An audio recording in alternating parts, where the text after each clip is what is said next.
Swiss Moto 2014. Swiss Moto fait fort. Plus de 200 exposants sur près de 30 000 m² vont présenter ces prochains jours les nouveautés, et pas seulement les nouveautés, proposées sur le marché suisse cette année. Tentative de record du monde par Freddy Nock et son équipe, deuxième édition de l'Expo Swiss Custom qui proposera à un public passionné un nombre important de machines personnalisées. Une exposition spéciale baptisée American Classic vaudra à elle seule le déplacement, car elle présente pour la première fois en Europe une collection complète de motos de la marque Indian, une marque en pleine renaissance. Des projections sont proposées dans le cadre de l'exposition spéciale Road Racing par Horst Zeiger, le rookie le plus rapide de l'édition 2013 du Tourist Trophy de l'Île de Man. En extérieur, de nombreuses prestations réalisées par le cascadeur professionnel Oliver Ronsheimer vous montrera de façon époustouflante tout ce qu'il ne faudrait pas faire sur la route. Si le marché du deux roues a légèrement régressé en 2013 et a enregistré une baisse de 5,5%, que les professionnels d'ailleurs attribuent en grande partie aux conditions climatiques ayant régné la dernière saison, les tendances montrent également une nouvelle orientation. Nous ne parlons pas ici de l'électronique qui fait son apparition dans pratiquement toutes les classes et tous les segments, mais plutôt du changement d'attitude des motards. En effet, les supersports sont un peu moins mode au bénéfice des cruisers et routières offrant confort et sécurité. Nous avons fait un rapide survol de la manifestation et avons relevé par ici et par là quelques petites bricoles intéressantes. Chez BMW, commençons par ce qui fait très tendance, l'électrique. BMW présente un scooter de 15 chevaux offrant 100 km d'autonomie, mais aussi 4 heures de recharge. Pour rester plus dans la spécialité BMW, mentionnons une machine particulièrement intéressante qui répond au nom de R9T. Cette machine customisée rappelle furieusement un café racer des années 70. Équipé d'un bicylindre développant 110 chevaux et 119 Nm de couple, cela est largement suffisant pour trimballer les 220 kg de la machine et pour l'emmener du 0 à 100 en 3,6 secondes.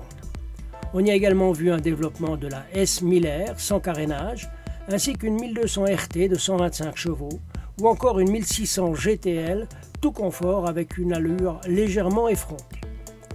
Kawasaki. Première surprise chez Kawa, un scooter. Le C300, scooter à la parure dynamique, développe 28 chevaux. Pas de grande nouveauté, la Z1000 SX est remise à jour, de même que la Z1000, avec toujours ses 142 chevaux et 221 kg. Donc, ça pousse. Aprilia, le stand est clean, d'un côté les motos, d'un autre les scooters. L'accent est porté sur la Tuono V4R, qui profite d'un lifting. À l'autre bout, l'Ambretta renaît avec un 125 cm3 de 10 chevaux. Piaggio propose son New Fly 125 et Vespa mise sur le Primavera aux roues de 11 pouces. Chez Triumph, on retrouve l'imposant Thunderbird dont le bicylindre en V passe de 1596 à 1699 cm3 et la puissance est portée à 94 chevaux. Que ce soit en version libre ou carénée, il est évident que Triumph s'intéresse aussi au public Harley. D'autres modèles bénéficient de cure de jouvence comme la Bonneville et sa version T100 ou nouvel échappement plus mélodieux. Caché derrière Suzuki, on a retrouvé la gamme Peugeot qui présente une intéressante évolution du modèle Metropolis en Racing 400, au costume du même type, dont l'avant rappelle furieusement les voitures. Et puis juste à côté, la toute nouvelle gamme de scooters Django qui a à ma foi ce petit côté rétro plutôt sympathique. Comme on est dans le quartier, on jette un œil chez Suzuki. Gros trail intéressant, le V-Strom 1000, qui par sa cylindrée se trouve un peu isolé entre les gammes 6-800 et les plus de 1200. Par contre, sa motorisation 100 chevaux et 103 Nm, associée au poids plume de 228 kg, en font probablement une machine légère et agréable. Honda met le paquet. Laissons de côté la gamme des scooters, qui Dieu merci se porte plutôt bien, pour nous intéresser aux machines un peu plus copieuses. En vrac, nous survolerons le F6C Baguère, basé sur une version dénudée de la Goldwing qui permet au passage de perdre quelques 70 kg. Cela évidemment sans coffre ni bagage, mais avec la même puissance, donc une machine d'homme. Dans le même style, mais légèrement carénée, équipée d'un saut de vent, on découvre la CX 1300 qui est propulsée par un 4 cylindres provenant de la pan-européenne avec 84 chevaux et 100 Nm.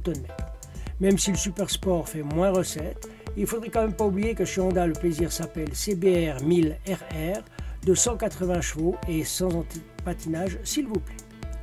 Bien entendu, ce survol est limité et notre désir est de vous inciter à vous déplacer et visiter cette magnifique et dynamique exposition qui devient de façon certaine le rendez-vous moto de l'année en Suisse. Road & Motor, Jean-Louis Vidal, février 2014.